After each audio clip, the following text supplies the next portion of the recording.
Welcome back to your own YouTube channel as for Hindi 1 to 1 जहां हर रोज आप कुछ नया सीखते हैं। और आज के इस पूरे सीरीज में हम बात कर रहे हैं इन्वर्जन के सारे रूल्स की। रूल नंबर 3 कहता है कि अगर आपका कोई भी स्टेटमेंट इस एक्सप्रेशन के साथ शुरुआत होता है, इन एक्सप्रेशंस के साथ शुरू होता है, जैसे only then, only when, only after, only if and so on and so forth, तो स्ट्रक्चर में सबसे पहले आप ओनली कहते हैं और फिर जो भी टाइम या फिर कंडीशन वाला फ्रेज होता है उसका इस्तेमाल करते हैं।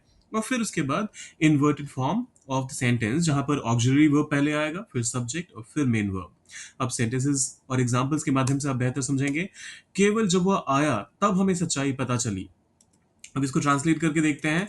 देखिए, केवल के लिए हम सबसे पहले ओनली व्हेन का इस्तेमाल कर लेते हैं। सो ओनली व्हेन वह आया।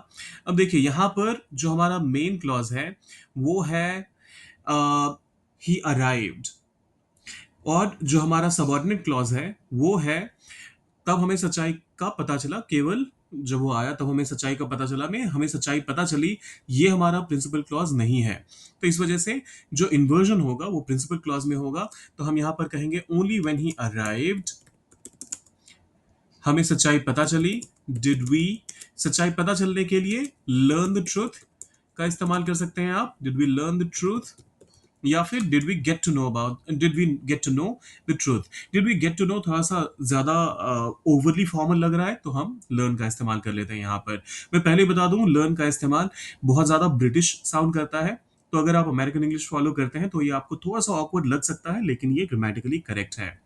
Only when he arrived did we learn the truth. अब बाकी सारे तो फटाफट हो जाएंगे। केवल तभी वह खुश हुआ जब उसे पुरस्कार मिला। ओनली देन, ओनली देन, केवल तभी। सो ओनली देन वह खुश हुआ। वॉज ही हैप्पी, जब उसे पुरस्कार मिला। वेन ही रिसीव्ड दी, पुरस्कार के लिए आप यहां पे अवार्ड का इस्तेमाल करेंगे। अवार्ड और रिवॉर्ड में क्या डिफरेंस होता है, अगर आपको पता है तो बहुत अच्छी बात है, नहीं पता है तो कमेंट में लिखिए अवार्ड वर्सेस रिवॉर्ड, और एक वीडियो उस पर भी आ जाएगा जल्दी ही, हम आपको इसी चैनल पर देखने को मिल जाएगा। Final statement, only then was he happy when he received the award.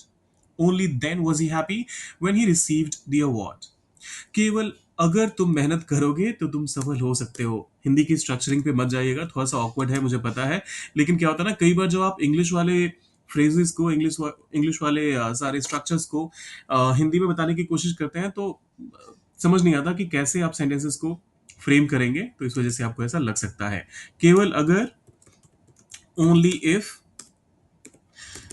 Only if तुम मेहनत करोगे, यू वर्क हार्ड, तो तुम सफल हो सकते हो। Can you succeed, only if you work hard can you succeed. फिर से यहां पर हमारा principal clause you work hard है और हमारा सबऑर्डिनेट क्लॉज है only if can you succeed. केवल जब मैं घर पहुंचा तो मुझे याद आया कि मैंने दरवाजा बंद नहीं किया। ओनली व्हेन, फिर से हम कहेंगे यहां पर ओनली व्हेन, जब मैं घर पहुंचा। आई रीच्ड होम, मुझे याद आया कि मैंने दरवाजा बंद नहीं किया था। Did I remember, did I remember, मैंने दरवाजा बंद नहीं किया था। आई hadn't locked द डोर। यहां पर याद आने का काम बाद में हुआ, पहले हुआ पास्ट में ही, दोनों हुए एक्शंस, लेकिन बाद में हुआ याद आने का काम, और पहले काम हुआ था कि दरवाजा बंद नहीं हुआ था। तो इस वजह से हमने यहां पर पास्ट परफेक्ट का इस्तेमाल कर लिया और यहां पर सिंपल पास्ट का।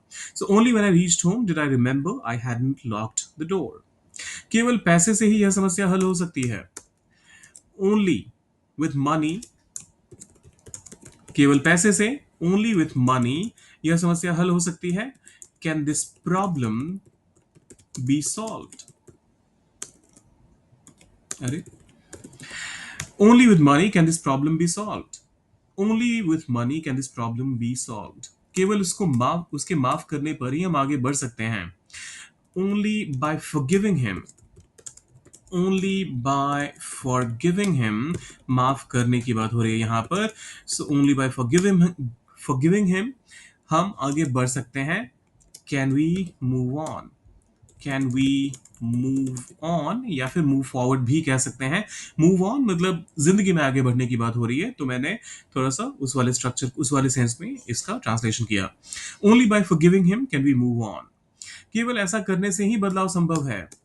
Only by doing this, only by doing this बदलाव संभव है।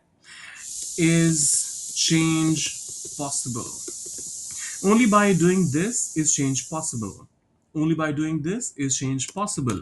केवल पढ़ाई पर ध्यान देकर ही वह पास हुआ।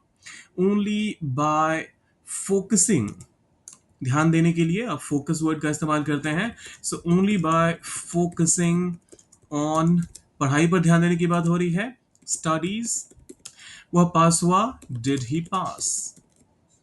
Only by focusing on studies did he pass. Only by focusing on studies did he pass. केवल अगर वह आता तो हम शुरू करते। Only if वह आता, he came, तो हम शुरू करते। Would we start. Only if he came would we start. केवल उसी समय मुझे सच्चाई का एहसास हुआ। अब इसको कैसे ट्रांसलेट करेंगे सोचिए जरा। इन्वर्जन का रूल फॉलो कीजिए और डालिए उसे कमेंट सेक्शन में। जाने से पहले सब्सक्राइब, लाइक और शेयर करके जाइएगा। मिलते हैं जल्दी।